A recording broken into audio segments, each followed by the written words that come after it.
When I tell people that I'm trying to develop a contraceptive pill for men, the response usually varies along gender lines. Women say something like, "Fantastic, it's about time.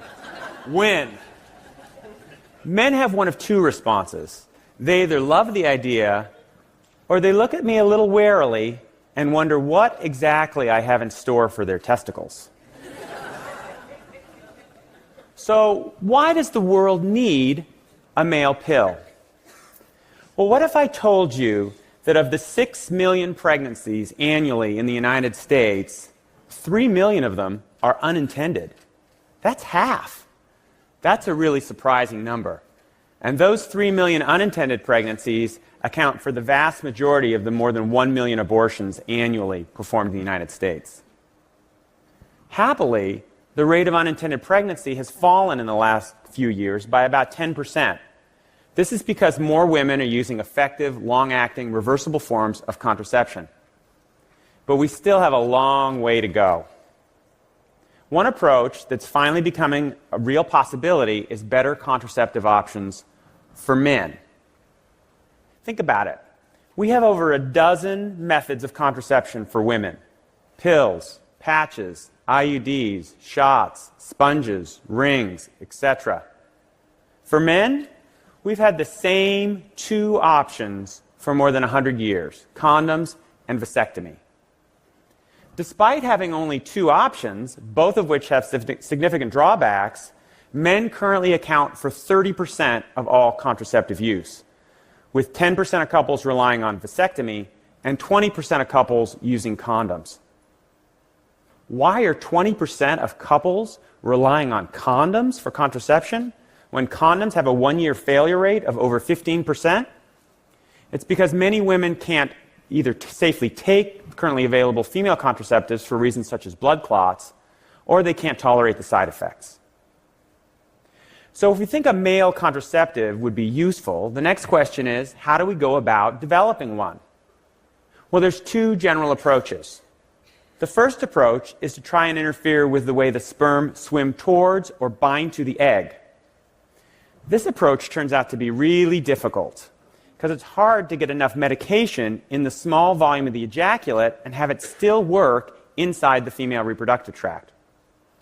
This is why there's been a lot more work done on the second approach, which is turning off sperm production entirely. This is also challenging. Why? Turns out that men make a lot of sperm. Men make 1,000 sperm every second. And to have an effective contraceptive, you need to get that level of sperm production down to 1% of its normal value. The good news is this is possible, almost. The most studied approach has been to use hormones to suppress sperm production. Testosterone and progesterone, when administered together, will suppress the signals from the brain to the testis to make sperm. And in about 90% of men, sperm production after 3 to 4 months will stop. Unfortunately, 10% of men don't respond to these hormonal regimens for reasons that aren't understood. For the last several years, my colleagues and I have been taking a different approach to male contraceptive development, one that doesn't involve the administration of hormones. Specifically, we are looking to block the function of vitamin A in the testis. Why? Well, for over 90 years, it's been known that you need vitamin A to make sperm.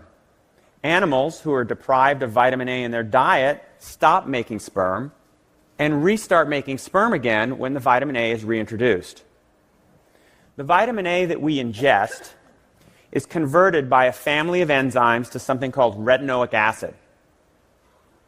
One of these enzymes is found only in the testis. It's this enzyme that we are attempting to block.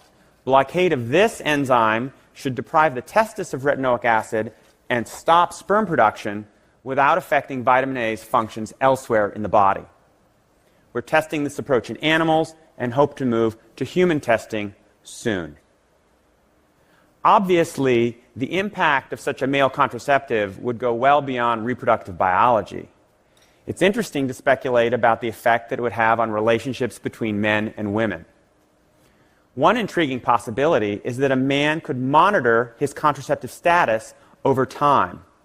In the last several years, two groups have introduced home sperm testing devices that are iPhone-based and that are easy to use.